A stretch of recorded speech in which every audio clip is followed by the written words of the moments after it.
Sorry হরের অংশটা, যেহেতু অঙ্কটা সমহর, এখানে বলছে সাধারণ হর বা সমহর, দুইটা কথাই এক। তাহলে আমরা তিনটার হরগুলোকে সমান পেয়েছি, তাহলে আমরা লিখতে পারি অতএব ভগ্নাংশগুলো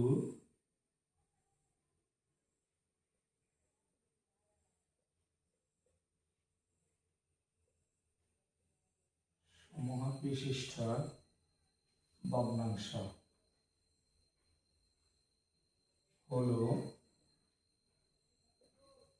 এবার আমরা এই যেভাবে আছে ওইভাবে লিখবো। প্রথমটা পাইছি আমরা x square z by x y z comma x y square x y z comma y z square হচ্ছে এক্স ওয়াই জেড। এই হচ্ছে অষ্টম শ্রেণীর সাধারণ হর বা সমহর বিশিষ্ট ভগ্নাংশের প্রকাশের 2-এর ক নম্বর যে অঙ্কটা আছে সেটা। এই একই প্রক্রিয়ায় তোমরা যদি প্রত্যেকটা অঙ্ক করো, আমি আজকে এই 3টা অঙ্ক করে দেখাবো, এটা হচ্ছে প্রথমটা। তবে এই একই প্রক্রিয়ায় করলে 3টা অঙ্ক হবে এবং বইয়ের পরবর্তী যে অঙ্কগুলো আছে সবগুলোই করা যাবে। আশা করি সকলে বুঝতে পারছো।